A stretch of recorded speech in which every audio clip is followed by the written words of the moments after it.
I'm voting because I believe in this country. I'm voting because our voices matter. We are voting so that we can do more of what we're doing right now. Hi friends, it's Brian, and I am here to tell you that it is more important than ever that you get out and vote this year. And it's our community that is hurt the most when people do not show up and fight for equality for everyone.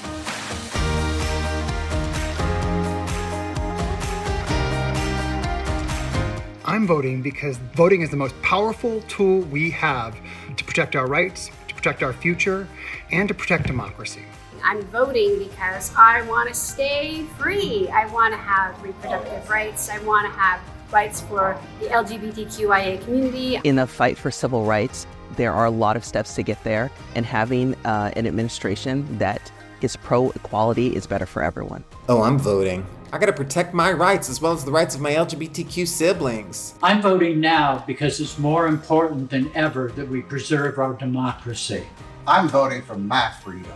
I'm voting for mine and your future. I'm voting because I think it's my civic responsibility. I have always voted in every election, and this one is the most important of all. I'm voting because it matters. I'm voting because there is so much at stake in this election. This is about the future of our youth. This is about the future of my children. And I think with this election, we have the opportunity to really set a different trajectory for this country. I just see so many dire, pressing humanitarian issues in America, but also outside of America that our country is influencing, that I really feel like I need to stand up for and vote for. The environment, the economy, all this nonsense going on, hatred for immigrants. What gets me to the ballot box this time is continuing democracy. This very well may be the most important election of my lifetime. We've heard it, and I believe it. Democracy is on the ballot. I would like to vote again in 4 years. I'm voting for the candidate that I know will ensure that we always have open and fair elections in this country. I'm voting because whoever wins this election is going to control the Supreme Court and the fate of the entire country for at least a generation. Because the decisions we make at the ballot box will have a lasting impact on our future. Because LGBTQ plus rights and women's access to health care are on the line. So that crusty old men don't have control over our bodies. Because I would love for things to get better and not worse, if that makes sense. I'm voting for my family, I'm voting for my community, and I'm voting to win. It's time for us to find some joy and to have people in office that look like us and that represent our communities. I'm voting because I want to live in a world where women have the right to choose what they want to do with their own bodies, and to have common sense gun control laws, and to be able to chant USA, USA again without feeling weird about it. I haven't been able to do that since like Tara Lipinski.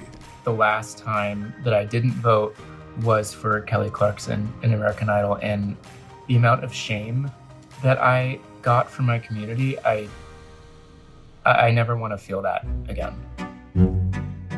The weirdest part of the election is that the word weird made a comeback. It started trending.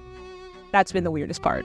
The weirdest part of this election to me has been the whole conversation around fact-checking and why that's like a bad thing to get fact-checked for saying a wrong statement. The wildest part about this election is Donald Trump in the presidential debate talking about people eating pets. It is one of the wildest things that I've ever heard anyone say. They're eating the cats, they're eating the dogs. The wildest part of this election has been watching Trump dancing awkwardly to YMCA. It would actually be so entertaining if it was just a reality show.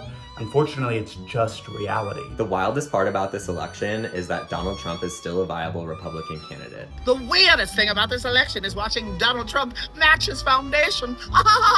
The weirdest part of this election has been watching Kamala Harris and Charlie XCX become inextricably linked, but I can't say I'm mad about it. The weirdest part about the election is that it's even close. The polls are telling us that this is going to be a close race, so we all have to get out there and vote.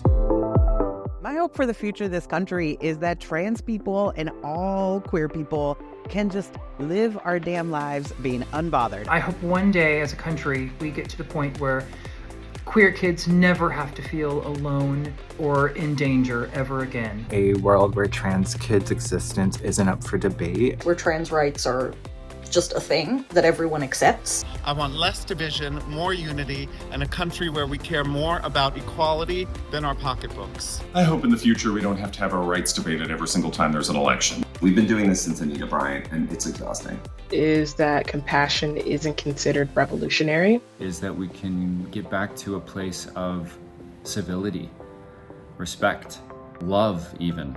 A country where all of our needs can be met and we could all be equal. That everyone gets to live with freedom, love, access, and equity. Take control of your destiny, of the country's and the world's destiny, and keep us on track, because it's no joke. This is deadly serious time.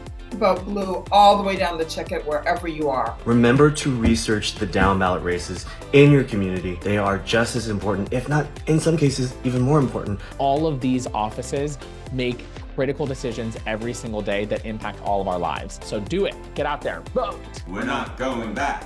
We're not going back. So get out there and vote. The thing that I like best about voting, it feels good.